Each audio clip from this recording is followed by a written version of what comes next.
La débauche. Fais en sorte, c'est pas nécessairement juste physique. La débauche d'ici, elle est là. L'adultère du Fils avec le Satan. Ma vie et sa vie. Je suis marié avec le Seigneur.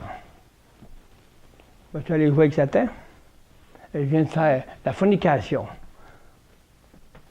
Puis juste, qui peut arriver, très grave, de perdre ma communion et de faire en sorte d'être un rebelle. Donc, on ne voit pas juste le physique. Le physique, c'est des personnes à qui qu'on parle. Le Saint-Esprit, le Père et le Fils. C'est des personnes. Si on regarde sur le côté de la gauche, comme si on voit comme ça, on voit les personnes qui sont de Satan. Il y a un père, puis il y a des fils, Satan. C'est des personnes aussi. Tu es marié, hein, quand on est venu au monde, on était marié ici. On a des fils. On était mariés au prince de ce monde. Maintenant, tu as accepté le Seigneur Jésus pour être ton maître. Vas-tu vivre encore avec le monde? Tu es un fornicateur. On parle d'esprit, de personne ici. On parle de la personne de Dieu et la personne de Lucifer, le prince de ce monde. Avec qui tu vis? Où tu vas chaque jour? Dans tes pensées ici, ou tu restes ici? Du moins courir vers ça. Fait que gardons, on ne faut pas juste garder le physique, il faut garder le spirituel. Parce qu'on peut être adultère dans le spirituel.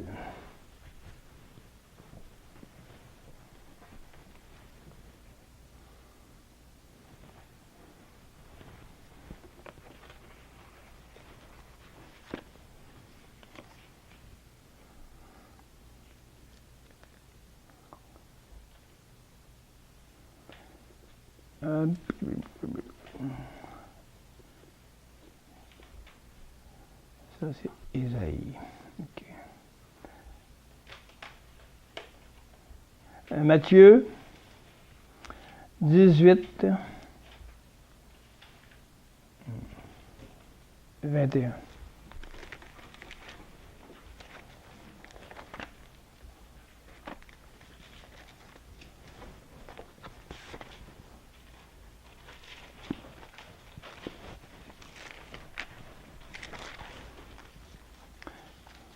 Parce que si le spirituel fonctionne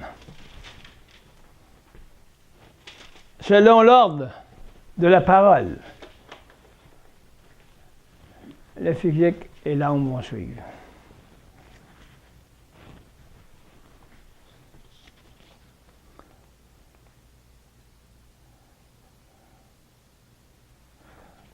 Vous l'avez, qui a Matthieu 18, 21?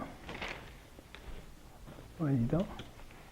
Alors, Pierre s'approcha de lui et dit, Seigneur, combien de fois pardonnerai-je à mon frère lorsqu'il pêche contre moi?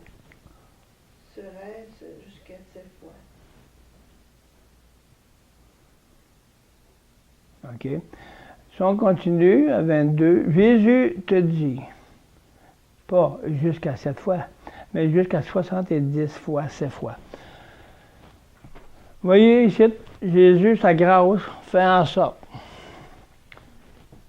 tant aussi longtemps qu'on revient à la croix, tant aussi longtemps qu'on revient se répandre et revenir à son pays, il pardonne. La grâce, c'est ça. Soit que tu marches ennemi de la croix, ou tu marches ami de la croix. Donc, si tu es un ami, tu vas te reconnaître comme pécheur, tu vas te répandre. Tu vas retourner au sang de Christ, qui t'a purifié par sa grâce. C'est pour ça que le pardon, et cette fois, il ne finit plus, le pardon. Dieu, il l'a pardonné pour l'éternité. Mais c'est ton âme qui périt si tu continues à être rebelle au Saint-Esprit et à la parole. Mais qu'est-ce qui enlève la culpabilité et la condamnation? C'est quand que tu retournes dans la grâce que Dieu, de l'œuvre de la croix, tu as payé toutes ces choses-là, puis t'a donné la vie. Si tu ne le fais pas, tu péris dans l'âme. Parce que c'est triste. Puis c'est la rébellion qui peut s'installer. C'est les choses du monde qui viennent faire en sorte de prendre la place des choses de Dieu. Mais Dieu te demande juste, quand ma grâce te suffit, donne ta vie, répands-toi, et je te pardonnerai à chaque fois. Parce que tu es déjà pardonné. Ça va juste te pardonner pour que j'accomplisse la guérison en toi, pour guérir ton âme. Puis ton problème va se régler parce que tu obéis. Tu ne restes pas dans le désert. Donc Dieu, le Seigneur va pardonner à chaque jour. Il l'a pardonné pour l'éternité. C'est accompli. Ton salut est fort. Il est là. C'est une grâce. Mais le salut de ton âme, pour ne pas périr dans le désert, doit passer par l'œuvre de la croix. Donc le pardon, c'est repentir, confesse tes péchés et Dieu te pardonnera. Quand tu vas voir la grâce de l'œuvre de la croix, parle à ce qui est la grâce. Puis Dieu va te pardonner. Il t'a déjà pardonné. Il fait juste accomplir ce qu'il a déjà fait en toi.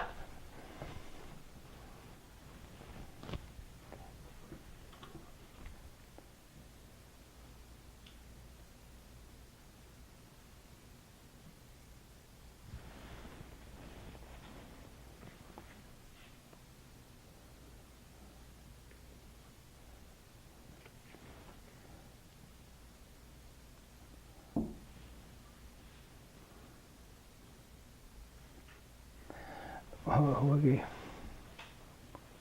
Jésus parle ici. On va commencer 29, 30, 31.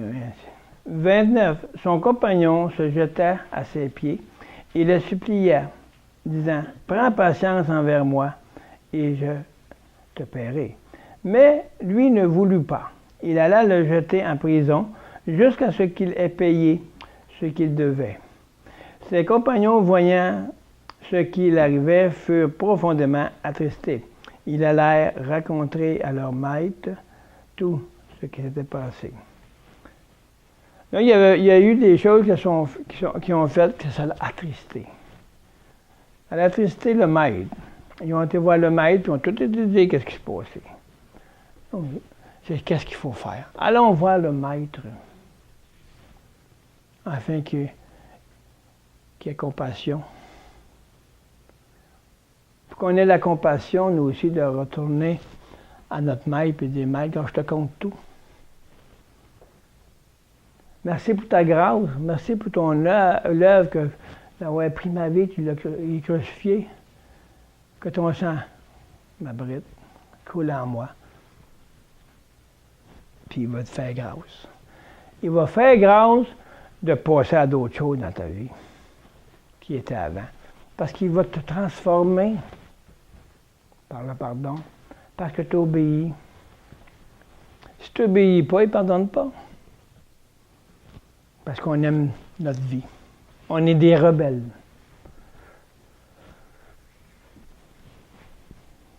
Allons voir notre maître. Parlons-lui.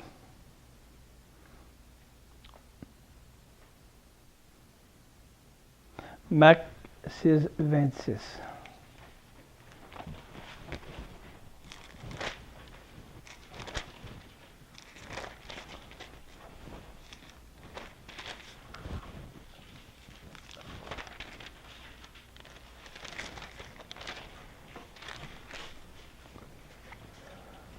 Marc 6, 26.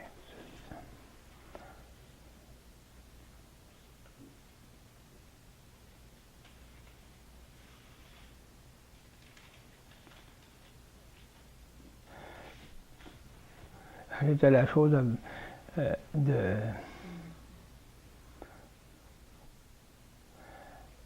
Elsa à 24, ça se trouve à 27. Le roi fut attristé, mais à cause de ses serments, et des convives, il ne voulut pas lui opposer un refus. Donc, ici, le roi, si on regardera le texte, c'est comment elle s'appelait, donc elle, là, celle qui a demandé la tête à Hérodie. Ah, c'est la fille d'Hérodia. On va le lire. Là, on va l'expliquer, il y avait un festin avec le roi, puis elle dansait. On pense qu'on a vu ce film-là. Elle dansait, puis elle a demandé la tête de Jean-Baptiste. Mais le roi, il fut attristé. Parce qu'il savait que Jean-Baptiste était un homme de Dieu dans le fond de lui-même. Le roi fut attristé, mais à cause des serments qu'il avait faits dans le monde, les serments de ses pensées, le serment qu'il avait fait à Éphrodie, qu'elle s'appelait? Non, Hérodia, la fille d'Hérodia, la fille d'Hérodiade entra et dansa. Bon, Hérode, c'est lui le roi. Le roi a le plu au roi. Qu'est-ce qui a plu au roi? C'est les choses du monde. Parce que il avait dit à Hérode, qu'il va tout lui donner, tout ce qu'elle veut. Ah, ben, il m'a demandé la tête de Jean-Baptiste. Il avait promis qu'il ne pouvait pas faire autre chose que accepter de lui donner ce qu'elle demandait. Là, il a fait serment de lui donner, puis lui, il s'est fait avoir, en fait, à demander la tête de Jean-Baptiste. Il était attristé, parce qu'il savait que c'était pas correct. Quand que vous marchez dans le Seigneur, vous avez fait serment avec le monde, parce qu'on était dans le monde. On lui a promis des choses à notre moi pour se satisfaire. On s'aime, donc on se promet des choses. Hein? Regardez bien la suite. On s'est promis des choses dans notre moi, dans notre vie avant. Puis tout ce qu'il me demandait, je le faisais, le moi, parce qu'il aimait cela. Il se satisfaisait à cause que son serment était ses désirs. C'est la fille. La fille qui est dans le monde, qui a demandé la tête à Jean-Baptiste. À chaque fois que vous revenez au serment de votre ancienne vie, il vous demande votre tête, vos pensées. Wow!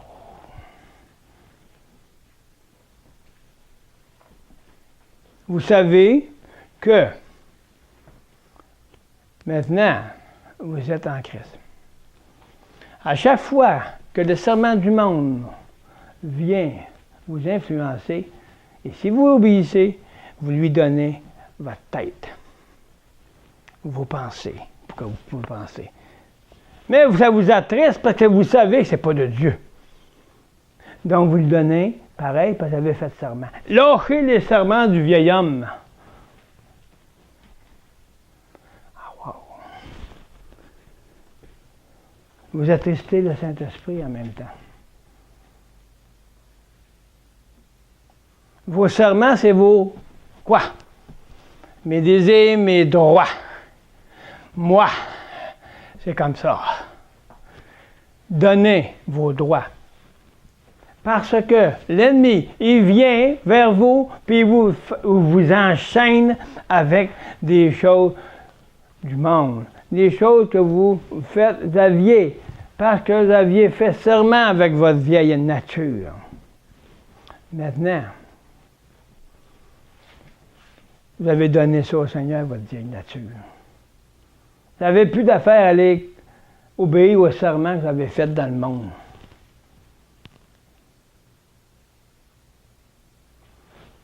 À chaque fois que vous l'obéissez, et attristé parce que vous savez que vous ne faites pas correct,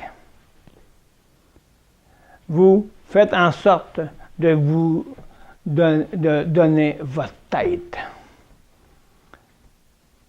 pour tuer l'esprit qui est en vous. Parce que le Saint-Esprit ne peut pas agir dans ce serment-là. Donc, l'ennemi vient, puis influence, puis fait penser des choses dans votre intelligence, parce que vous vous donnez votre tête. Vous donnez votre intelligence. C'est ce que a fait ici. Il le donnait parce qu'il avait fait un serment de promis de faire en sorte d'obéir à l'ennemi. À l'ennemi qui était l'ennemi de Dieu. Il était ennemi de Jean-Baptiste. Mais dans son intelligence, Hérode, il savait qu'il faisait mal. Mais il a obéi au serment qu'il a fait dans son ancienne vie. Je reviens à mon ancienne vie, puis j'ai fait le serment de faire des choses dans mon ancienne vie. Satan, il veut ta tête.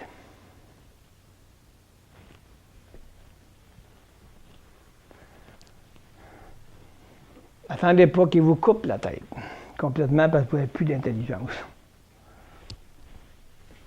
Couper la tête, c'est quoi, vraiment? C'est de toujours être rebelle puis essayer de toujours de refaire la même chose. Puis si on refait toujours la même chose, à un moment donné, la tête, on n'est plus là.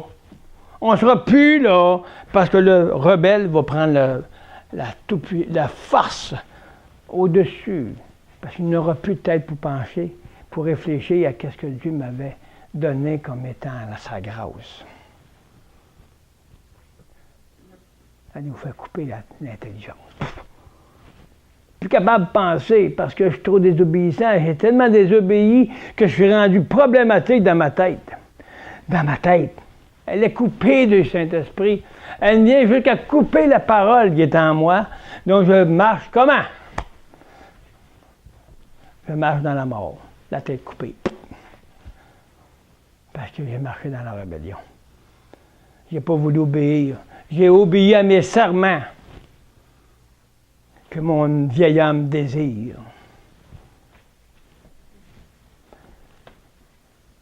Et obéissez pas au serment du vieil âme qui aime se satisfaire. Wow!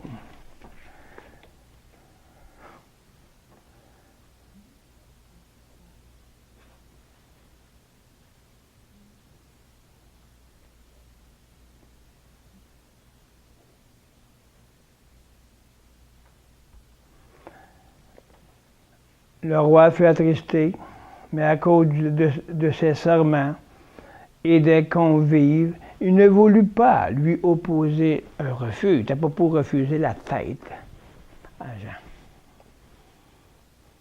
Qu'est-ce que tu as fait de promesse à ton vieil homme?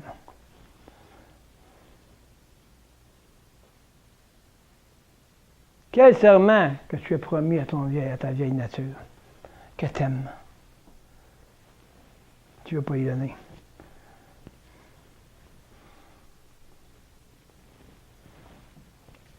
Tu es attristé à cause que je désire ce serment.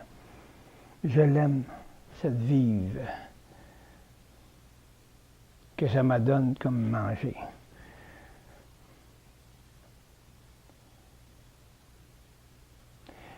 La garde alla décapiter Jean dans sa prison et emporta sa tête sur un plat. Il donna à la jeune fille et la jeune fille donna à sa mère. Attendez-vous d'être décapité dans votre intelligence? L'ennemi a décapité la tête. Il s'est mis dans un problème tellement puissant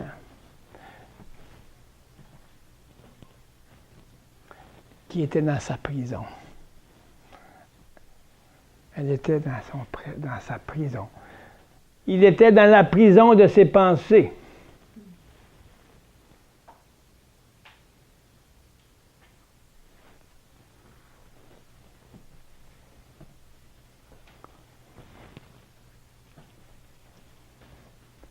Satan a emmené la tête dans un plat. Puis le monde s'en a réjoui. Est-ce que Satan amène tes pensées sur un plat devant le Seigneur, puis tu sais que c'est pas Dieu qui vient attrister? Mais tu le sais, mais tu le fais pareil. Parce que ton moi, c'est ton serment. J'aime même moi.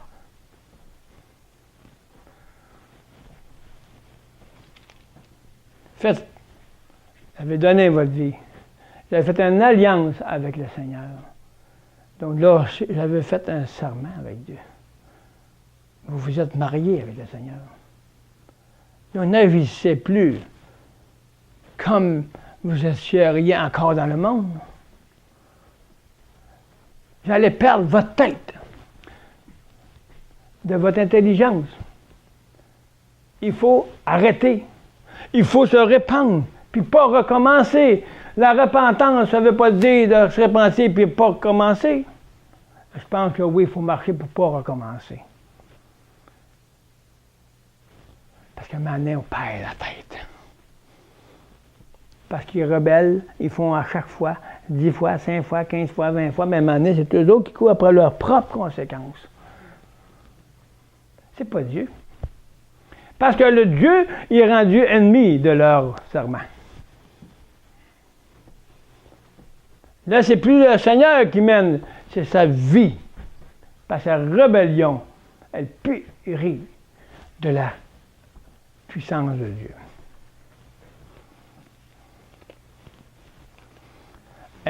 Ils sont dans leur prison. L'ennemi a réussi d'amener le plat devant.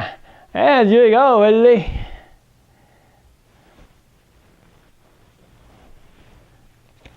Pourquoi? Parce que je m'aime. Je m'aime. Mon moi, c'est important. Parle-moi pas de mon moi parce que tu me juges. Moi, là, je ne veux pas rien savoir de ça parce que ça me fait mal. Hein? Ça me fait mal, je pourrais plus faire ce que je veux.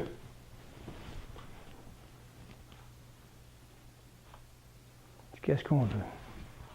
Quelle prison nous sommes?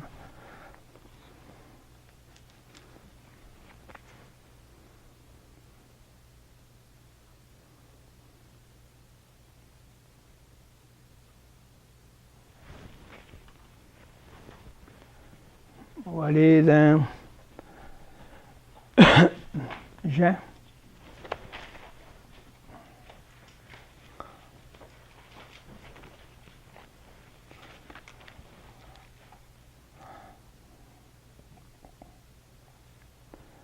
Jean 20.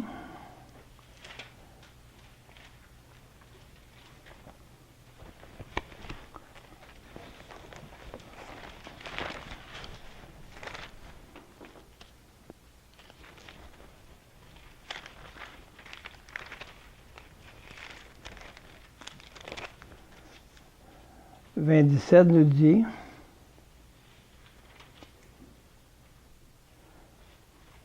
Jésus lui dit, à 17, ne me touche pas. Ça, c'est quand que Jésus a sorti du tombeau. Ne me touche pas, car je ne suis pas encore monté vers mon Père. Mais va vers mes frères et dis-leur que je monte vers mon Père et votre Père, vers mon Dieu et votre Dieu.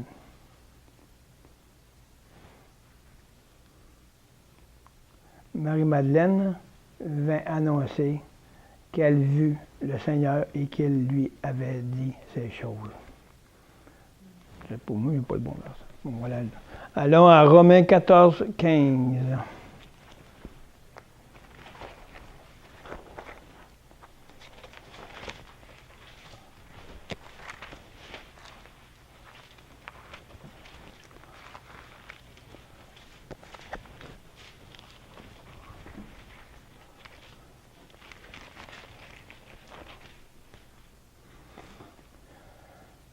Si pour un aliment ton frère est attristé, tu ne marches pas, tu ne marches plus selon l'amour. Ne cause pas par ton aliment la perte de celui pour lequel Christ est mort. Ici, Paul y parle de nourriture, des aliments. Quel aliment de notre vieille nature peut faire en sorte d'attrister les autres?